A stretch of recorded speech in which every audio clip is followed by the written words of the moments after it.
അല്ല, ഉറപ്പില്ല. കാരണം ഞാനായിട്ട് ഒരു ഫൈനൽ തീരുമാനം എടുക്കുന്നത് വിജയ് സാറായിട്ട് മീറ്റ് ചെയ്തിട്ട് അത് സെപ്റ്റംബർ 10 എന്നാണ് ഒരു ഇൻഫർമേഷൻ കിട്ടിയിട്ടുള്ളത്. അപ്പോൾ അദ്ദേഹമായിട്ട് മീറ്റ് ഇപ്പോൾ അണ്ടർസ്റ്റാൻഡിംഗ് ഉണ്ട്. ഇപ്പോൾ ഞാനിവിടെ അവരെനിക്ക് ഓഫർ ചെയ്തത് ഇതാണ്, സംസ്ഥാന അധ്യക്ഷൻ TVKയുടെ സംസ്ഥാന അധ്യക്ഷൻ ആയിട്ടാണ് ഞങ്ങളത് വന്നതെന്നുള്ളത് അത് അവർ വാക്കാൽ പറഞ്ഞിട്ടുണ്ട്. അപ്പോൾ അതിൻ്റെ അടിസ്ഥാനത്തിൽ തന്നെയാണ് ഈ ചർച്ച നടന്നിട്ടുള്ളത്. അങ്ങനെയാണ് ഒരു ചർച്ച നടന്നിട്ടുള്ളത്. അത് ഇതിൻ്റെ ഫൈനലൈസേഷൻ എന്നുള്ളത് കാരണം എനിക്ക് അദ്ദേഹത്തിൻ്റെ ആശയം എന്താണെന്ന് അറിയണ്ടേ, എന്താണ് അതിൻ്റെ അപ്പോൾ എങ്ങനെയാണെന്ന് അറിയാം. അപ്പോൾ അദ്ദേഹമാണ് ഒരു ഫൈനൽ വേർഡ് എന്ന് പറയുന്നത്, അദ്ദേഹമാണ്, വിജയാണ്. അപ്പോൾ അങ്ങനെയാണെങ്കിൽ അദ്ദേഹത്തെ ഈ 10th കണ്ടതിന് ശേഷം ഒരു ഫൈനൽ, അപ്പോൾ ഈ അനൗൺസ്മെൻറ്റൊക്കെ മിക്കവാറും ആദ്യം ഇദ്ദേഹമായിട്ട് കൺഫേം ചെയ്തിട്ട് അദ്ദേഹം ഞാൻ എഗ്രി ചെയ്യണം, അദ്ദേഹം എഗ്രി ചെയ്യണം. ആ ഒരു ചുറ്റുപാടിൽ ആയിരിക്കും ഒരു അനൗൺസ്മെൻറ്റ് വരിക, ഒരു ഒഫീഷ്യൽ. ഇത് ഒഫീഷ്യൽ അല്ല കേട്ടോ. പക്ഷേ ഞാനിപ്പോൾ അവരെൻ്റെ അടുത്തേക്ക് വന്നു, അവർ ഒരുപാട് കാര്യം അവരായിട്ടൊരു വീഡിയോ കോൺഫറൻസിലുണ്ടായിരുന്നു, അതൊക്കെ ചെയ്തിട്ടുണ്ട് അവർ മെയിൻ ലീഡേഴ്സൊക്കെ ആയിട്ട്. കുറേ കാലമായിട്ട് ഈ NDAൻ്റെ സഖ്യകക്ഷിയായി നിന്നിരുന്നു, പിന്നെ അതിനുശേഷം BJPയിലേക്ക് പോയി. ഇതിപ്പോൾ കുറേ കാലമായിട്ട് ഈ TVK ചർച്ച ഉണ്ടായിരുന്നതോ? അത് NDAയിൽ സഖ്യകക്ഷി അല്ലായിരുന്നു. ഞാൻ എൻ്റെ സ്വന്തം പാർട്ടിയായിരുന്നു. പിന്നെ 2021 എൻ്റെ കേരള പീപ്പിൾസ് പാർട്ടി ഇതിലേക്ക് പിന്നെ NDAയിലേക്ക് BJPയിലേക്ക് ലയിക്കുന്നത് 2021.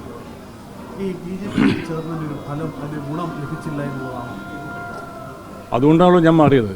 ഇപ്പം ഞാനെന്ന് വെച്ചാൽ ഞാൻ എൻ്റെ സ്വന്തം പാർട്ടി ഞാനൊരു സ്വന്തം പാർട്ടി ഉണ്ടാക്കാൻ കാരണം എന്താണെന്നറിയോ?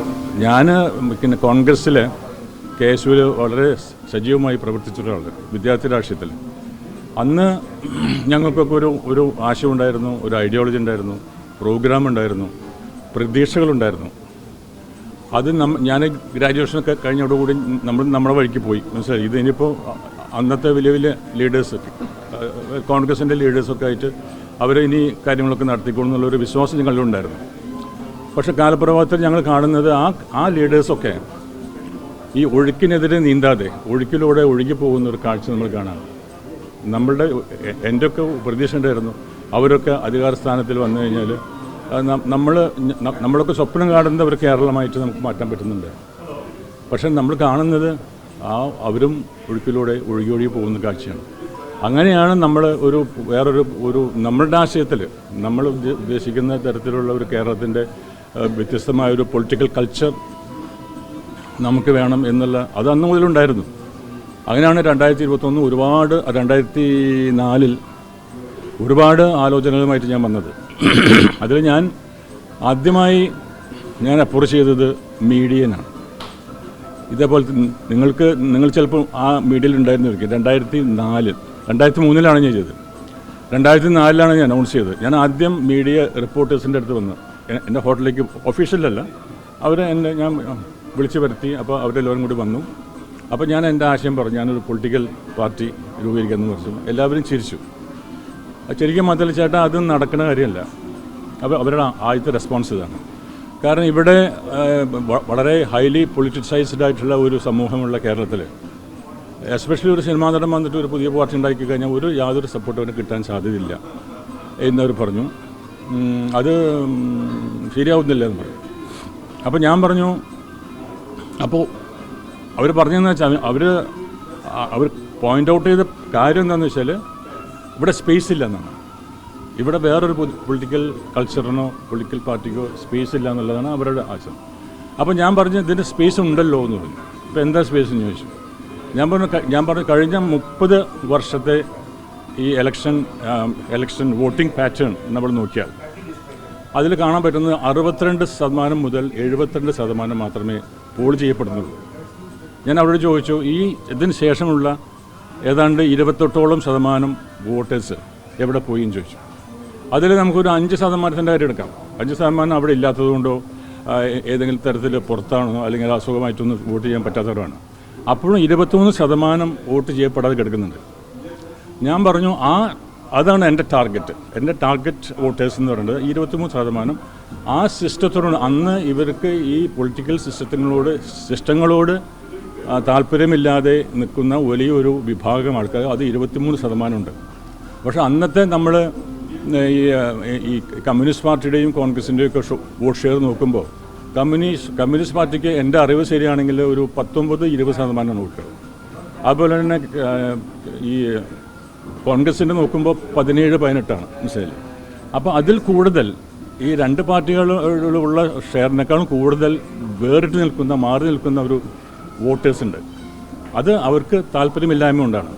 അപ്പോൾ ഞാൻ പറഞ്ഞു, സപ്പോസ് എൻ്റെ പ്രവർത്തനങ്ങൾ ആ ടാർഗറ്റ് വോട്ടേഴ്സിൻ്റെ കൂടെയുള്ള സമീപനത്തിലാണെങ്കിൽ, അത് എൻ്റെ പ്രവർത്തനങ്ങൾ അവർക്ക് ബോധ്യപ്പെട്ടാൽ ഒരു പക്ഷേ അവർക്ക് എൻ്റെ കൂടെ നിൽക്കാമല്ലോ. അവരുടെ സംശയങ്ങൾ എന്താണ്, അവരുടെ പ്രശ്നം എന്താണ്, അവർക്ക് താല്പര്യമില്ലായ്മ, ആ താല്പര്യമില്ലായ്മ ഞാൻ മനസ്സിലാക്കിക്കൊണ്ട് ആ ഒരു ഇതിലേക്ക്, ആ ഒരു ദിശയിലൂടെ ഞാൻ എൻ്റെ പ്രവർത്തനങ്ങൾ കൊണ്ടുപോയാൽ നമുക്ക് ജയിക്കാൻ പറ്റില്ലെന്ന് ചോദിച്ചു. അപ്പോഴും ഇവരെന്ന് പറഞ്ഞു, ചേട്ടാ അതൊന്നും തിയറിറ്റിക്കലാണ്, പ്രാക്ടിക്കലല്ല. ഓക്കെ, അപ്പോൾ അങ്ങനെ എല്ലാവരും 100% എന്നോട് പറഞ്ഞതെന്ന് വെച്ചാൽ ഇത് നടക്കില്ല എന്ന് പറഞ്ഞു. ഓക്കെ എന്ന് പറഞ്ഞു. ഞാൻ അതിനുശേഷം 2-3 ദിവസം കഴിഞ്ഞിട്ട് എഡിറ്റേഴ്സിനെ വിളിച്ചു. പത്രമാധ്യമത്തിൻ്റെയും ഈ ചാനൽ എഡിറ്റേഴ്സ് വിളിച്ചു. ഞാൻ അവരോട് ഈ സംഗതി അവതരിപ്പിച്ചു.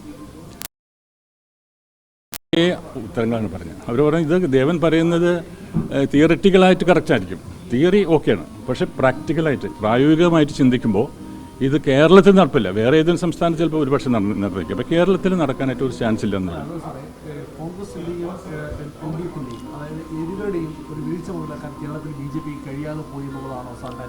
അല്ല, ബിഗ് സീറോ ആണ് അവർ ആ കാര്യത്തിൽ. അതായത് ഇവിടെ നിലവിലുള്ള പൊളിറ്റിക്കൽ സിസ്റ്റത്തിനെ മാറ്റി, കാരണം ജനം ആഗ്രഹിക്കുന്നത് അതാണ്, മനസ്സിലായില്ലേ. ജനങ്ങളുണ്ട്, അത് ഭൂരിപക്ഷം ജനങ്ങൾ ആഗ്രഹിക്കുന്നത് ഇപ്പോൾ നമ്മൾ അനുഭവിക്കുന്ന ഈ പൊളിറ്റിക്കൽ സിസ്റ്റത്തിൻ്റെ അപാകതകൾ, അത് പ്രശ്നങ്ങളൊക്കെ മാറ്റി നിർത്തി ഒരു പുതിയ പാർട്ടി വരണം. അതുകൊണ്ടാണ് ആദ്യത്തെ അവസരങ്ങളിലൊക്കെ ഈ BJP വന്നപ്പോൾ ചെറിയൊരു എനക്കുണ്ടായിരുന്നു. പക്ഷേ അത് കാലാകാലങ്ങളിൽ പിന്നെ വന്നു. ഞാൻ 21 വന്നു, 21 ജോയിൻ ചെയ്തു. അത് അമിത്ഷായിട്ടുള്ള ഒരു നേരിട്ടുള്ള ഒറ്റയ്ക്കുള്ള ഒരു മീറ്റിങ്ങിൻ്റെ പീരീഡ്. അത് ഡൽഹി പോയി അദ്ദേഹം ഹോം മിനിസ്റ്റർ ആയ സമയത്ത് അദ്ദേഹത്തിൻ്റെ ഓഫീസ് ഞാനും അദ്ദേഹം മാത്രമുള്ള ഒരു ഇൻട്രാക്ഷൻ. ആ ഒരു സംഭാഷണത്തിലാണ് ഇങ്ങനെ എന്നോട് ചോദിച്ചു. അല്ല, അതിനൊരു കാരണമുണ്ട്. ഞാനവിടെ അങ്ങനെയുള്ള ഒരു ആശയം എൻ്റെ മനസ്സിലേക്ക് വരാൻ കാരണം എന്തിനാണ് ഞാൻ കേരള പീപ്പിൾസ് പാർട്ടി പിന്നെ എന്തിനാണ് അങ്ങോട്ട് പോകുന്നൊരു ചോദ്യം വരാം. ആ സമയത്ത് 2021 ഞാൻ 4 മണ്ഡലങ്ങളിൽ മത്സരിക്കാൻ, കേരള പീപ്പിൾസ് പാർട്ടി ഒറ്റയ്ക്ക് മത്സരിക്കാൻ അങ്ങോട്ട് അനൗൺസ് ചെയ്തു. അതിനുശേഷം എനിക്ക് കിട്ടിയ ചില പ്രശ്നങ്ങൾ, ഭീഷണികൾ അല്ലെങ്കിൽ സജഷൻസ് എനിക്ക് വന്നപ്പോഴാണ് എനിക്ക് മനസ്സിലായത് കേരളം മുന്നോട്ട് പോകുന്ന ദിശ ശരിയല്ല, അപകടകരമായ രീതിയിലേക്ക് പോകുന്നത് മനസ്സിലായി. അതിൻ്റെ കാരണം ഞാൻ പറയുന്നത് വെച്ചാൽ, ഇപ്പോൾ നമുക്ക് ഇപ്പോഴും അന്നൊക്കെ നമ്മുടെ തീവ്രവാദ, അതായത് രാഷ്ട്രീയവൽക്കരിച്ച തീവ്രവാദം നമ്മുടെ നാട്ടിൽ ഉണ്ടായിരുന്നു അന്ന്. പക്ഷേ അത് ഇപ്പോഴാണ് അത് വളരെ ശക്തമായിട്ട്, അന്നൊക്കെ ഇൻവിസിബിളായിരുന്നു, അദൃശ്യമായിരുന്നു. പക്ഷേ ഇത് വളരെ ദൃശ്യത്തോടെ നമുക്ക് കാണാൻ പറ്റുന്ന ഈ രാഷ്ട്രീയവൽക്കരിച്ച ഒരു തീവ്രവാദം ഇന്ന് വളരെ പ്രബലമായിട്ട് മുന്നോട്ട് പോയിക്കൊണ്ടിരിക്കുകയാണ്. ഇപ്പോൾ കുറച്ച് സമയം അടങ്ങിയിട്ടുണ്ടെങ്കിലും അത് നമുക്കൊരു ഭീതി തന്നെയാണ്. ഇൻ ഫ്യൂച്ചറിൽ അത് വലിയൊരു ഭീതിയായിട്ടും കാണുന്നുണ്ട്. അങ്ങനെയാണ് ഞാൻ ആലോചിച്ചത്, നമുക്ക് ഒറ്റയ്ക്ക് നിൽക്കുന്നത് ശരിയല്ല, പിന്നെ BJP ആയിരിക്കും അതിന് ഏറ്റവും നല്ലതല്ല. അത് അദ്ദേഹം ഉറപ്പ് തരികയും ചെയ്തു, അമിത്ഷാ. അങ്ങനെയുള്ള എൻ്റെ ആശയങ്ങളെ പറ്റിയിട്ട് ഇല്ല. യെസ്, എന്താണ് രാജീവ് ചന്ദ്രശേഖർ വന്നതിന് ശേഷമാണോ ഇങ്ങനൊരു അവഗണന അനുഭവപ്പെടാൻ തുടങ്ങിയത്? അതിനു മുമ്പ് തന്നെ ഉണ്ടല്ലോ, അതിന് മുമ്പിട്ടാണ്. പക്ഷേ അദ്ദേഹം വന്നത് എപ്പോഴാണ്? 24 കഴിഞ്ഞിട്ടല്ലേ. പ്രശ്നമാണ്. അതെ, അവർക്ക് വിഷമമില്ല, ഒന്നുമില്ല. അതായത് അവർ പ്രവർത്തിക്കില്ല, നമ്മളെ പ്രവർത്തിക്കാൻ അനുവദിക്കില്ല. അപ്പോൾ ഞാനൊക്കെ ഒരുപാട് പ്രതീക്ഷകളോടെ ഞാൻ 2004 എന്തുകൊണ്ടാണ് സ്വന്തം പാർട്ടി ഉണ്ടാക്കിയത്, ഇവിടെ ഒരു മാറ്റം വരുന്നുള്ളതുണ്ട്. അപ്പോൾ എനിക്ക് ഓരോ ആശയങ്ങളുണ്ട്. പിന്നെ ഒരു കാര്യം കൂടി പറയാം, കാരണം അന്ന് ഞാൻ 2004 ഉണർത്തിയ ഒരു കാര്യങ്ങളുണ്ട്. അതാണ് ഇന്ന് വിജയ് ഉയർത്തി ജയിച്ചത്, ഉണർത്തി വിജയിച്ചത്. കാരണം ഞാനിപ്പോൾ അത്ഭുതത്തോടെ ഞാൻ കാണുകയാണത്. കാരണം 2004 ഞാൻ എടുത്ത റിസ്ക് ഉണ്ടല്ലോ, ഞാൻ അന്ന് ഏറ്റവും കൂടുതൽ പ്രതിഫലം വാങ്ങുന്ന വില്ലനായിരുന്നു. സൗത്തിൽ ഏറ്റവും കൂടുതൽ പ്രതിഫലം വാങ്ങുന്ന വില്ലനായിരുന്നു. അപ്പോൾ എനിക്കറിയാം ഞാനൊരു രാഷ്ട്രീയ പ്രസ്ഥാനമായിട്ട് വന്നു കഴിഞ്ഞാൽ എൻ്റെ കരിയറിനെ ബാധിക്കും. അതുകൂടി ഞാൻ മാറ്റി അതും സാക്രിഫൈസ് ചെയ്തിട്ടാണ് ഞാനിത് ഉണ്ടായത്. അപ്പോൾ ഞാൻ ആലോചിക്കാന്ന് വെച്ചാൽ പിന്നീട് വർഷങ്ങൾക്ക് ശേഷം ജോസഫ് വിജയ് വന്നിട്ട് ഇങ്ങനൊരു ഇത് വന്നപ്പോൾ ഞാൻ അതിശയിക്കുകയാണ്. ഞാൻ അന്ന് ഞാൻ ഉദ്ദേശിച്ച ഒരു മാറ്റങ്ങൾ വരുത്താനും ഈ അഴിമതി അതുപോലെ വർഗീയത എന്നുള്ള കാര്യങ്ങളിലൊക്കെ ഒരു മാറ്റങ്ങൾ വരണം, പുതിയ രാഷ്ട്രീയ സംസ്കാരം വേണം എന്നൊക്കെയുള്ള ഒരു ചിന്ത ഉണ്ടായിരുന്നു. അത് ഞാനിപ്പോൾ നിൽക്കുന്നത് ഞാനും അദ്ദേഹവും തമ്മിലുള്ള സിമിലാരിറ്റി ഉണ്ട് പൊളിറ്റിക്കൽ അപ്രോച്ചിൽ. ഇതാണ് എന്നെ ആകർഷിച്ചത് അദ്ദേഹത്തിൻ്റെ. അത് ഐഡിയോളജി മനസ്സിൽ വെച്ച് തന്നെയല്ല, അദ്ദേഹം അത് പ്രാക്ടിക്കലായിട്ട് ചെയ്തുകൊണ്ടിരിക്കുകയാണ്. കഴിഞ്ഞ ഒരു 100 ദിവസത്തിനുള്ളിൽ അദ്ദേഹം ചെയ്ത് എല്ലാവർക്കും അറിയാം. ഞാനത്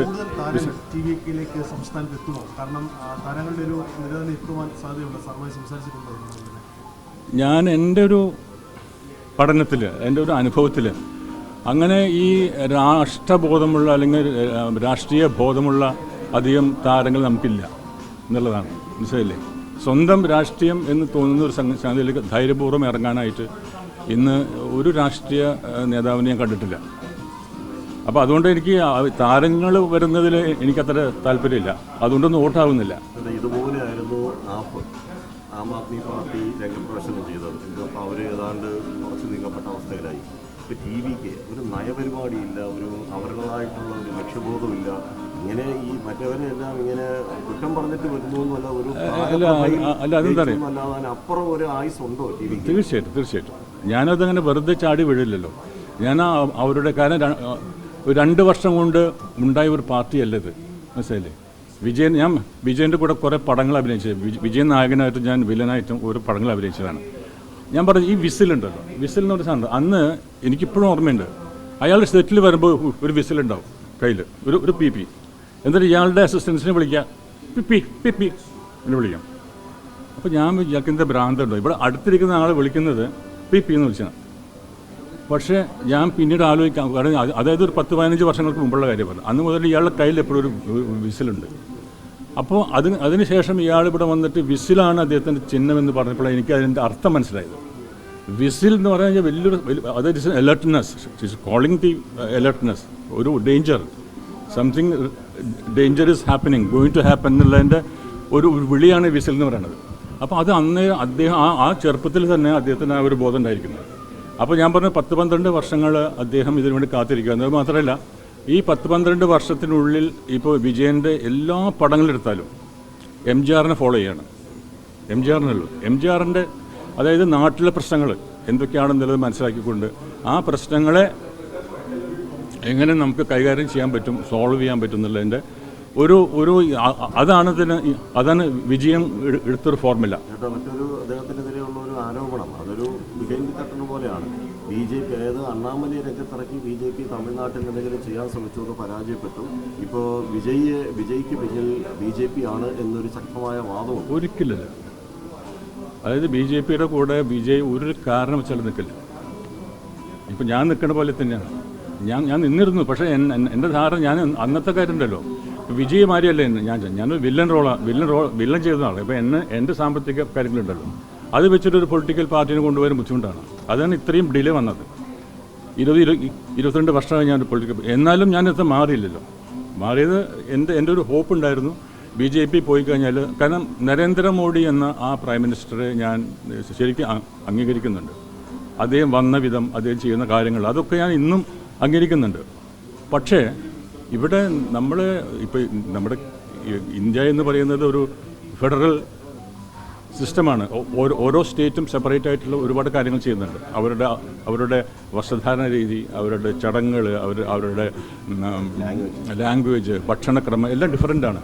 അപ്പോൾ അങ്ങനെയുള്ള ഒരു ഫെഡറൽ സിസ്റ്റത്തിൽ ഓരോ സ്റ്റേറ്റും ചെയ്യേണ്ടത് ആ സ്റ്റേറ്റിലുള്ള ഒരു പാർട്ടിക്കാണ് പറഞ്ഞത്. ഇപ്പോൾ നമുക്കറിയാം, ഇപ്പോൾ അങ്ങനെ വന്നപ്പോഴാണ് ഞാൻ പറഞ്ഞത്, അങ്ങനെ ഞാൻ ഈ BJPയോട് അടുത്തു, BJPയായിട്ട് ഞാൻ ചേർന്നു. അപ്പോൾ അദ്ദേഹം എന്നോട് ആവശ്യപ്പെട്ടത് ഏത് മണ്ഡലം വേണം ഈ മത്സരിക്കാനായിട്ട്, ഏത് മണ്ഡലം വേണം ചോദിച്ചു. അതാണല്ലോ ഇപ്പോൾ നമ്മൾ എല്ലാവരും ഒരു പാർട്ടി പോയിട്ട് ചോദിക്കുമ്പോൾ ആദ്യം ചോദിക്കുക എങ്ങനെ നിൽക്കും. ഒരു മണ്ഡലം കിട്ടാൻ വേണ്ടിയിട്ടാണ് പോവുക. ഞാൻ മണ്ഡലം കിട്ടാൻ വേണ്ടി പോയതല്ല. ഞാൻ അദ്ദേഹത്തോട് പറഞ്ഞു, ഞാൻ മണ്ഡലം കിട്ടാൻ വേണ്ടി വന്നതല്ല. ഞാൻ പറഞ്ഞു ബി ജെ പിയും RSSനും കാലാകാലങ്ങളിൽ ഒരു റോങ് നെറേറ്റീവിൻ്റെ ഫലമായിട്ട് ജനങ്ങൾക്കിടയിൽ ഒരു അകൽച്ചയുണ്ട്, ഒരു ഭീതിയുണ്ട്. അത് നമുക്ക് വളരെ സ്പഷ്ടമായിട്ട് കാണുന്ന, വളരെ വിസിബിളായിട്ട് കാണുന്നത് ഈവൻ ഹിന്ദു സമൂഹത്തിൽ വരെ ഒരു ഭീതി ഇപ്പോഴും നിലനിൽക്കുന്നുണ്ട്. അപ്പോൾ ഞാൻ അന്ന് പറഞ്ഞതെന്ന് വെച്ചാൽ അത് നിങ്ങൾ ഇതുവരെ അഡ്രസ്സ് ചെയ്തിട്ടില്ല. നിങ്ങളിവിടെ കേരളത്തിൽ വന്നെങ്കിലും ഈ ഒരു ഭീതി കാര്യമായിട്ടുണ്ട്. അതിൽ ആ ഒരു ദിശയിലേക്ക് നിങ്ങൾ ഒന്നും പോയിട്ടില്ല. നിങ്ങൾ ആദ്യം പ്രവർത്തിക്കേണ്ടത് എന്താണെന്ന് വെച്ചാൽ ഈ ഭീതി മാറ്റിയെടുക്കണം. ഈ ഭയം അത് വോട്ടേഴ്സിൻ്റെ ഉള്ളിലുള്ള, അതും ഈ മൈനോറിറ്റീസിന് മാത്രമല്ല ഹിന്ദുക്കളുടെ ഉള്ളിൽ ആ ഭീതിയുണ്ട്. അതൊരു യാഥാർത്ഥ്യമാണ്. ഇപ്പോഴും ഉണ്ടല്ലോ, നമുക്ക് ഇപ്പോഴും ഉണ്ട്. ഇതിലെ ഇപ്പോൾ BJPയുടെയും RSSൻ്റെയും ഒരു നിലപാടുണ്ട്, രാഷ്ട്രീയ കാഴ്ചപ്പാടുണ്ട്. ആ നിലപാടിനോട് തീർത്തും വൈരുദ്ധ്യപരമായ രീതിയാണ് TVK പിന്തുടരുന്നത്. അങ്ങ് കേന്ദ്രത്തിൻ്റെ നിലപാടുകളെ സ്വാഗതാർഹം ചെയ്യുന്നു, അമിത്ഷായുമായി സംസാരിച്ച കാര്യങ്ങളൊക്കെ പറയുന്നു. അങ്ങയുടെ ഈ മനസ്സ് വെച്ചിട്ട് എങ്ങനെയാണ് TVKയിൽ പ്രവർത്തിക്കാൻ സാധിക്കുക? അല്ല, ഞാൻ പറഞ്ഞില്ല, ഇതൊരു പൊളിറ്റിക്കൽ പാർട്ടിയാണ്. പൊളിറ്റിക്കൽ പാർട്ടി എന്ന് പറയുമ്പോൾ നമ്മൾ ആ കാലഘട്ടത്തിൻ്റെ, ആ സിറ്റുവേഷൻ്റെ ഒരുപാട് കാര്യങ്ങൾ നമ്മൾ കണക്കിലെടുക്കേണ്ടി വരും. അപ്പോൾ നമ്മുടെ ലക്ഷ്യം എന്ന് പറഞ്ഞാൽ ഒരു പുതിയ രാഷ്ട്രീയ സംസ്കാരമാണ്. അതിന് നമുക്ക് തോന്നുകയാണ്, എനിക്ക് തോന്നുകയാണ്, അല്ലെങ്കിൽ വിജയന് തോന്നുകയാണ്, നമുക്ക് ആ പാർട്ടി ഇതിന് നല്ലതല്ല എന്ന് തോന്നിയാൽ ഞാൻ മാറ്റിക്കളയും. ഞാൻ എൻ്റെ ആരാധനയെ പറ്റിയിട്ട് പറഞ്ഞതാണ്. As a leader, as a political leader, as a ലീഡറാണ് ഞാൻ പറയുന്നത്. അദ്ദേഹത്തിൻ്റെ ആശയം എന്താണെന്നല്ല ഞാൻ പറയണത്. അങ്ങനെ ഉണ്ടാകുമ്പോൾ അപ്പോൾ നമ്മളുടെ എൻ്റെ ലക്ഷ്യം എന്ന് പറഞ്ഞു കഴിഞ്ഞാൽ ഒരുപാട് ലക്ഷ്യങ്ങളുണ്ട്. ഇപ്പോൾ വിജയൻ്റെ ലക്ഷ്യങ്ങളുണ്ട്, അതേപോലെ തന്നെ എനിക്കും ഒരുപാട് ലക്ഷ്യങ്ങളുണ്ട്. അത് കേരളത്തിൽ നടപ്പാക്കാൻ പറ്റും. അത് അന്ന് പറ്റില്ലായിരുന്നു. 2004 ഒരു കാരണവശാലും നടക്കാൻ പറ്റില്ല. അന്നത്തെ അവസ്ഥ അങ്ങനെയായിരുന്നു. പക്ഷേ ഇപ്പോൾ യുവാക്കളിലേക്ക് വന്നു, യുവാക്കൾ രാഷ്ട്രീയത്തെ നോക്കിക്കാണാൻ തുടങ്ങി. അത് കഴിഞ്ഞൊരു നമുക്ക് 6-7 വർഷമായിട്ട് നമുക്ക് യുവാക്കൾ, പണ്ടൊന്നും യുവാക്കൾ ഒന്നും ശ്രദ്ധിച്ചിരുന്നില്ല ഈ രാഷ്ട്രീയം. ഇന്നിപ്പോൾ യുവാക്കൾ ശ്രദ്ധിച്ചു തുടങ്ങി, യുവാക്കൾ അഭിപ്രായം പറയാൻ തുടങ്ങി. അല്ലല്ല, ഒരിക്കലല്ല. അല്ല, കോക്രോച്ച് പാർട്ടിയായിട്ട് ഇതിനെപ്പറ്റി വലിയൊരു അഭിപ്രായം എനിക്കില്ല. ഞാൻ പറയുന്നത് യുവത്വം, അത് ഇന്ത്യയിലെത്തിയും നമ്മുടെ എസ്പെഷ്യലി കേരളത്തിലേക്കും യുവാക്കളുണ്ട്, സ്റ്റുഡൻസ്. അതിനെ വെച്ചാൽ യുവാക്കളുടെ അഭിപ്രായങ്ങൾ മാറി. സാറേ, ഇതിനകത്ത് ഏറ്റവും പ്രധാനപ്പെട്ട താങ്കളെ ഏറ്റവും കൂടുതൽ ആരോപണം മുൾമുനയിൽ നിർത്തിയൊരു പ്രശ്നമായിരുന്നു തൃശ്ശൂരിലെ ഒരു കിറ്റ് വിവാദവുമായി ബന്ധപ്പെട്ട്. താങ്കൾ വലിയ രീതിയിൽ പ്രതിസന്ധിയിലാവുകയും പ്രതിരോധത്തിലാവുകയും ഒരു സത്യം പറയാൻ എന്താണെന്ന് അവിടെ നടന്നത്? അത് ഞാൻ അന്ന് തന്നെ പറഞ്ഞിരുന്നു. ഞാനിതിൻ്റെ ഇപ്പോൾ ഞാൻ പറഞ്ഞില്ല, എന്നെ എനിക്കൊരു സ്ഥാനം തന്നില്ലെങ്കിലും ഈ ഓരോ സ്ഥാനാർത്ഥികൾ എന്നെ വിളിക്കും ക്യാമ്പയിന്. അങ്ങനെ ഞാൻ പല അതായത് BJPയുടെ ഔദ്യോഗികമായ ക്ഷണമില്ലാതെ തന്നെയാണ് ഞാൻ എല്ലാ ക്യാമ്പയിനിലും പോയിട്ടുള്ളത്. മനസ്സിലായില്ലേ? അവരെന്നെ വിളിക്കില്ല, എന്നെ അടുപ്പിക്കില്ല ഒരു കാര്യത്തിനും. അപ്പോൾ എനിക്ക് ആഗ്രഹമുള്ള കുറേ കാൻഡിഡേറ്റ്സ് ഉണ്ട്, അവരെന്നെ വിളിക്കും, ചേട്ടാ ആരും വരുന്നില്ല, ചേട്ടൻ വരുന്നു പറയുമ്പോൾ അങ്ങനത്തെ എല്ലാ ആൾക്കാരടുത്ത് ഞാൻ പോകുമായിരുന്നു. അങ്ങനെ ഞാൻ പല സ്ഥലത്തുകളിലും പോയി. അങ്ങനെ ഈ വാടനപ്പള്ളി മണ്ഡലത്തിലേക്ക് പോകുന്ന സമയത്ത് ഞങ്ങൾ പോയിക്കൊണ്ടിരിക്കുമ്പോൾ ഞാൻ മീറ്റിങ്ങിലേക്ക് പോകേണ്ട ആ സ്ഥലത്തേക്ക് എത്തുന്നതിന് മുമ്പ് അവർ വിളിച്ചിട്ട് എൻ്റെ കൂടെ വന്ന BJPക്കാരോട് പറഞ്ഞു, ഒരു അരമണിക്കൂർ എൻ്റെ വന്നാൽ മതി, ഇവിടെ ഒന്നും ആയിട്ടില്ല, ആൾക്കാർ വന്നിട്ടില്ല എന്ന് പറഞ്ഞു. അപ്പോൾ എൻ്റെ BJP സുഹൃത്ത്, എൻ്റെ ഒരു പ്രവർത്തകൻ പറഞ്ഞു, ചേട്ടാ ഇവിടെ ഒരു വീടുണ്ട്, നമുക്ക് ഇവിടെ കയറിയിട്ട് ചായ കുടിച്ചിരിക്കാം, എന്നിട്ട് സമയമാകുമ്പോൾ അങ്ങോട്ട് പോകാമെന്ന് പറഞ്ഞു. അങ്ങനെ ഞങ്ങൾ ഈ വീട്ടിലേക്ക് കയറി, അവരെന്നെ അകത്തേക്ക് വിളിച്ചു കൊണ്ടുപോയി സീറ്റിൽ ഇരിക്കുന്നോട് കൂടി തന്നെ ഞാൻ കേൾക്കുന്നത് താഴെ നിന്ന് ഭയങ്കര ഒരു കമോഷനാണ്. അപ്പോൾ ഞാൻ ജനം കൂടെ നോക്കുമ്പോൾ ഒരുപാട് കോൺഗ്രസിൻ്റെ ആൾക്കാർ, നമ്മുടെ TN പ്രതാപൻ്റെ കീഴിൽ 100 പേരുണ്ടായിരുന്നു. അവർ മുദ്രാവാക്യങ്ങൾ വിളിച്ചിട്ട്, എടാ ദേവേ ഇറങ്ങി വാടാ, എന്തൊക്കെ ഇതിനെ പറ്റിയിട്ട് കിറ്റ് കൊടുക്കാൻ വേണ്ടി വന്നതാണെന്നൊക്കെ പറഞ്ഞിട്ട് അവരിങ്ങനെ ഭയങ്കര ഇതാണ്. അതിനോടൊപ്പം തന്നെ വിത്തിൻ 5 മിനിറ്റ്സ് CPMൻ്റെ രവീന്ദ്രൻ മാഷിൻ്റെ കൂടെ വേറൊരു ഗ്രൂപ്പ് 100 പേരുണ്ടായിരുന്നു. അതിന് കഴിഞ്ഞ് ഒരു 5 മിനിറ്റ് ആയപ്പോഴേക്കും BJPയിലത്തെ കുറേ ആൾക്കാർ വന്നു. ഭയങ്കരമായ ഒരു സംഘർഷാവസ്ഥയാണ്. അവർ പറഞ്ഞു എൻ്റെ ഇത്. അപ്പോൾ ഞാൻ അകത്തിരിക്കുകയാണ്. അപ്പോൾ ഞാൻ ഒന്നും മിണ്ടാതെ ഒന്നും ചെയ്യണമെന്ന് വെച്ചാൽ അപ്പോഴേക്കും എന്നെ ADG വിളിച്ച് പറഞ്ഞു, അവിടെ ഭയങ്കരമായൊരു സിറ്റുവേഷൻ വളരെ മോശമാണ്, പുറത്തേക്ക് ഇറങ്ങരുത്, അപ്പോൾ അവിടെ ഞാനിപ്പോൾ പോലീസിനെ അയച്ചിട്ടുണ്ട്. ഇപ്പോഴത്തെ സ്ഥിതി അനുസരിച്ച് നമ്മുടെ ലോക്കൽ പോലീസ് കൊണ്ട് ചിലപ്പോൾ ഹാൻഡിൽ ചെയ്യാൻ പറ്റാത്തതാണ്. അത്ര ഒരു വളച്ചലായിട്ടുള്ള ഒരു പ്രശ്നം നടക്കും ചിലപ്പോൾ. അതുകൊണ്ട് ദേവൻ പുറത്തേക്ക് പോകരുത്, അവിടെ വിളിക്കാൻ പറഞ്ഞു. അപ്പോൾ അദ്ദേഹം പറയുന്നതെന്ന് വെച്ചാൽ ഞാൻ ഒരു സെൻട്രൽ ഫോഴ്സിനെ അയക്കുകയാണ്. സെൻട്രൽ ഫോഴ്സിന് അദ്ദേഹം വിത്തിൻ 5 മിനിറ്റിനുള്ളിൽ സെൻട്രൽ ഫോഴ്സ് വന്നിറങ്ങി. അവരും തോക്കൊക്കെ പിടിച്ച് വടിയൊക്കെ പിടിച്ചിട്ട് വലിയൊരു സംഭവമാണ്. ഒരു യുദ്ധത്തിൻ്റെ പ്രതീതിയുള്ള സമയത്ത്. അപ്പോൾ ഞാൻ അകത്തിരിക്കുകയായിരുന്നു. അപ്പോൾ പ്രതാപൻ അവിടെ ഇരുന്നിട്ട് എന്നെ കുറേ ചീത്ത പറഞ്ഞു. ധൈര്യമുണ്ടെങ്കിൽ ഇറങ്ങി വേടാ, ധൈര്യമുണ്ടെങ്കിൽ ഇറങ്ങി വേടാ എന്നൊക്കെ പറഞ്ഞു. അപ്പോൾ ഞാൻ ഇറങ്ങാം. അപ്പോൾ എൻ്റെ പിള്ളേരൊക്കെ പറഞ്ഞു ചേട്ടാ പോകണ്ടെന്ന് പറഞ്ഞു. ഞാൻ പറഞ്ഞു ഞാനിത് പോവും. കാരണം ഞാനൊരു രാഷ്ട്രീയ പ്രവർത്തകനാണ്. എൻ്റെ ചെറുപ്പകാലത്തിൽ രാഷ്ട്രീയ പ്രവർത്തകൻ. അത് ഇങ്ങനെ അതായത് ഭീരുവായിട്ട് എനിക്ക് അകത്തിരിക്കാൻ പറ്റില്ല. മനസ്സിലായി? ഒരു ഭീരുവായിട്ട് ഞാൻ പോയില്ലെങ്കിൽ എന്താ വരിക? ഞാനൊരു ഭീരുവാണെന്ന് പറയുള്ളൂ. അപ്പോൾ ഞാൻ ഇറങ്ങി താഴെ ഞാൻ ആ ടൗണിലേക്ക് അങ്ങനെ കയറി ചെല്ലുമ്പോൾ അപ്പോൾ പോലീസ് വന്നിട്ട് പറഞ്ഞു ചേട്ടാ പോവല്ലേ സാറേ പോവല്ലേ. കാരണം ഏതെങ്കിലും ഒരാൾ ചെറിയൊരു കല്ലെടുത്തിട്ട് ഇട്ട് കഴിഞ്ഞാൽ ഇവിടെ ഈ 3 ഗ്രൂപ്പുകളും കൂടിയിട്ട് വലിയൊരു കമോഷൻ, വലിയൊരു കലാപത്തിലേക്ക് പോകും. എന്നുകൊണ്ട് അവർ നിർബന്ധിച്ചത് എന്നെ മാറ്റി കളഞ്ഞു. എന്നാലും ഞാൻ എൻ്റെ എല്ലാ പ്രകടനങ്ങളും കാണിച്ചു ഫോർ BJP. മനസ്സിലായില്ലേ? അപ്പോൾ അതാണ് സംഭവിച്ചത്. അല്ലാണ്ട് അങ്ങനെ ഒരു അല്ലല്ല, ഒരിക്കലല്ല. ഇത് ടി.എൻ. പ്രതാപ് കുടിക്കുന്നതാണ്.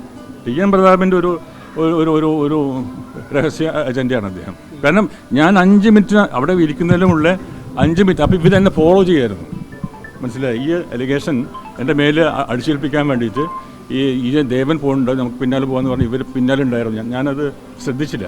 അല്ലാണ്ട് നമ്മുടെ പ്രാദേശിക നേതൃത്വം ചെയ്തിട്ടില്ല. ദേവൻ BJP വിട്ടതുമായി ബന്ധപ്പെട്ട് പ്രഖ്യാപനം നടന്നതിന് ശേഷം സമൂഹ മാധ്യമങ്ങളിൽ ഉൾപ്പെടെ ഒരുപാട് സൈബർ അറ്റാക്ക് വരുന്നുണ്ട്. അതിന് പറയുന്നത് ദേവന് സാമ്പത്തിക ലക്ഷ്യങ്ങളാണ്. പ്രധാനമായിട്ടും ആരോപണം BJPയുടെ പറഞ്ഞു. അതിനെങ്ങനെ നോക്കിക്കാണുന്നു? ബുൾഷിറ്റ്. ഒരു വൃത്തികെട്ട ഒരു സംഗതിയാണ്. എനിക്ക് ഞാൻ അങ്ങനത്തെ ഒരു മനുഷ്യനല്ലല്ലോ. അത് അവരുടെ അറിവില്ലായ്മ. പിന്നെയെന്ന് വെച്ചാൽ ഈ പരാജയപ്പെടുമ്പോൾ ഉണ്ടാകുന്ന ഒരു ഭ്രാന്തുണ്ടല്ലോ കുറേ ആൾക്കാർക്ക്. അപ്പോൾ അവരൊക്കെ ഇത്രയും വലിയൊരു അടി അവരുടെ ജീവിതത്തിൽ കിട്ടിയിട്ടുണ്ടല്ലോ. BJPക്ക് ഞാൻ റിസൈൻ ചെയ്തതിന് ശേഷം ഞാനും വിചാരിച്ചാൽ ഇത്രയും ഇമ്പാക്റ്റ്, ഇത്രയും മാധ്യമക്കാർ ഇപ്പോൾ നിങ്ങളൊന്ന് നിൽക്കുന്നുണ്ടല്ലോ, അത് ഞാനൊരിക്കലും പ്രതീക്ഷിച്ചല്ല. എനിക്കിഷ്ടപ്പെടുന്നില്ല. എൻ്റെ ലക്ഷ്യങ്ങൾ കൈമോശം പോവും ഞാൻ അവിടെ നിന്നാൽ എന്നുള്ള പൂർണ്ണ വിശ്വാസത്തിൻ്റെ പേര് ഇറങ്ങിയതാണ്. ആ സമയത്ത് മറ്റേ ജനം TV മാത്രമേ ഉള്ളൂ അവിടെ, ആ വേദിയിൽ, ആ ഒരു സ്ഥലത്ത് ഒറ്റ ആളുള്ളൂ. ഞാനത് എന്നെ എൻ്റെ ഇതിന് 5 മിനിറ്റിനകത്ത് ഈ ലോകം മുഴുവൻ അറിഞ്ഞു. മനസ്സിലായില്ലേ? അപ്പോൾ ഇതിൻ്റെ പിന്നിലുള്ള ഒരു വികാരമുണ്ട്. അല്ലാണ്ട് ഇപ്പോൾ BJP സാമ്പത്തികത്തിൻ്റെ കാര്യമൊക്കെ പറഞ്ഞാൽ ഞാൻ മിണ്ടാണ്ടിരിക്കുകയാണ്. BJPയുടെ ഈ സാമ്പത്തികത്തിൻ്റെ കാര്യം പറഞ്ഞു കഴിഞ്ഞാൽ അതിന് വലിയ അലിഗേഷൻ ഞാൻ പറയും. ഞാൻ ഇപ്പം പറയില്ല, പിന്നെ പറയാം. അത് അങ്ങനെ ഒരു ട്രോളുണ്ട്. ഇപ്പം പറയില്ല പിന്നെ പറയാമെന്ന് പറഞ്ഞ ട്രോളുണ്ട്. അത് ഞാൻ ഇപ്പം പറയില്ല പിന്നെ പറയാം.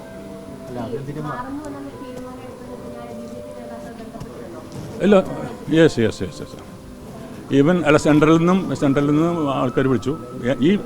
ഞാൻ പ്രഖ്യാപിച്ച ആ വേദിയിൽ തന്നെ 3 സീനിയർ BJP ലീഡേഴ്സ് ഉണ്ട്, സെൻട്രൽ ആൾക്കാരുണ്ട്.